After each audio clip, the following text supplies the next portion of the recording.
These police officers were involved in public misconduct on duty and has now been summoned by the Nigeria Police for disciplinary action at the force headquarters in Abuja. These 4 officers were captured on camera in Ilorin, Kwara State, while roughly manhandling a man and dragging him forcefully from or inside a vehicle and subsequently labeling him as a Yahoo, all in a bid to extort him allegedly. This got the attention of the first public relations officer, Adejobi Olumuyiwa, and other senior officers, leading to the summon of the officers for disciplinary action. These 3 officers were also summoned for unprofessional conduct after being deployed by the police to maintain peace and security during a convention and electoral process organized by the Adamawa State students on the 4th and 5th of September 2023 in the institution. However, the officers were seen on camera escorting the student union president, which was highly condemned and unprofessional. And yet again, these 4 officers were fished out after being alleged of abduction and extortion by a TikTok user identified as Uche Okoye in Rivers State. The Nigeria Police Force is highly committed to maintaining professionalism and upholding the dignity of the force. Listen, you have to be very careful on the streets of Port Harcourt.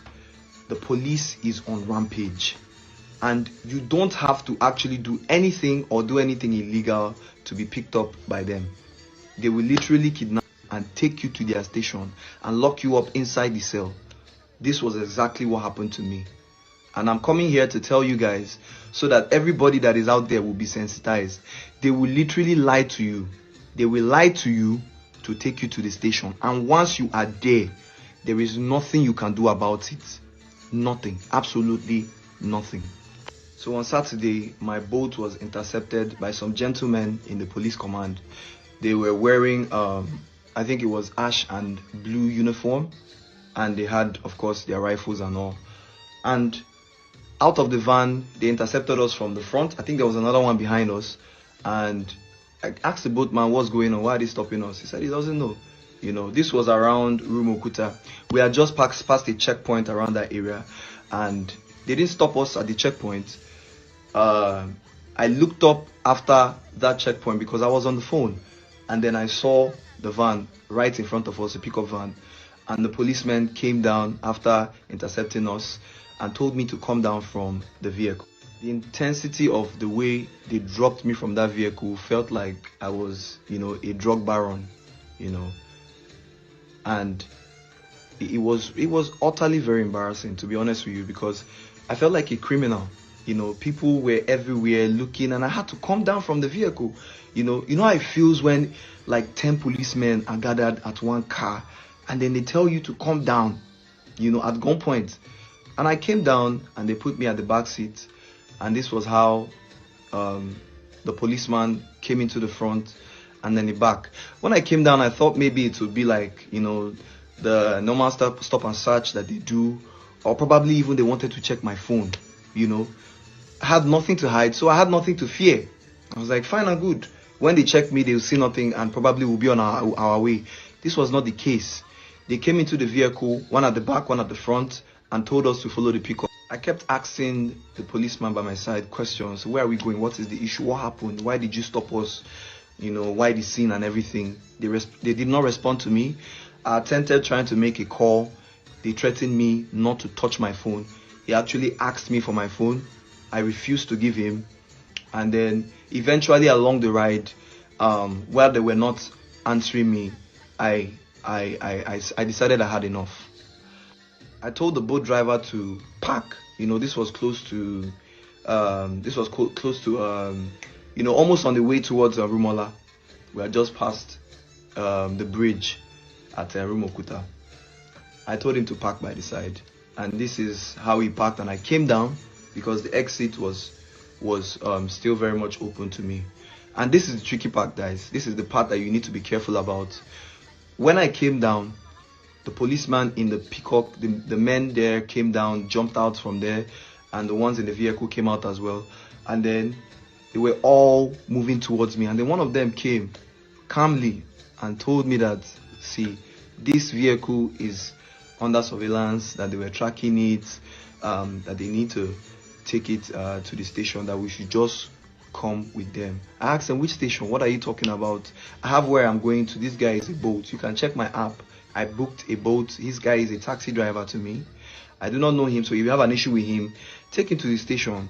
Why are you coming for me? Why am I involved in this? He said, no, because you are in the vehicle, you have to follow us to the station, but don't be afraid, you don't have a problem. And then I looked at it.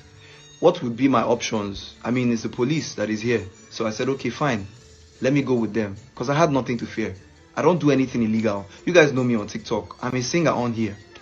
Guys, as I entered this vehicle, 2 policemen sandwiched me, and that was it. At that point, I realized that I was in big trouble.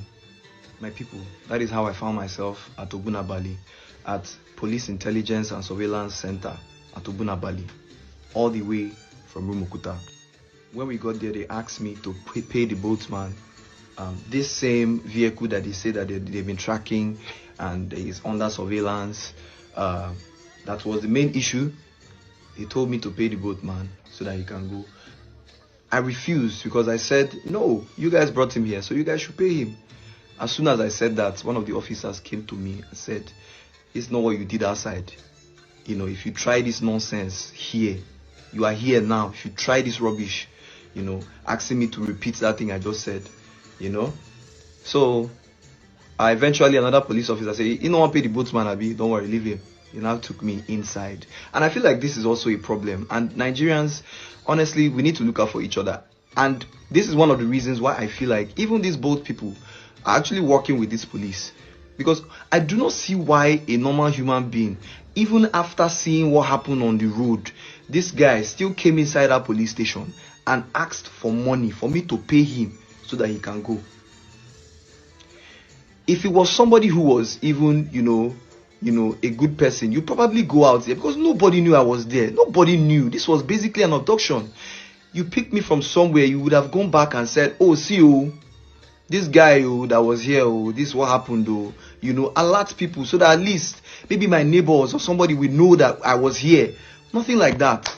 Guy still came to collect his money. So at the end of the day, we got into, you know, the station, and then there was no processing at the, what's it called, counter or anything. We went straight into an office, and then they told me to take off my jewelries, take off my watch.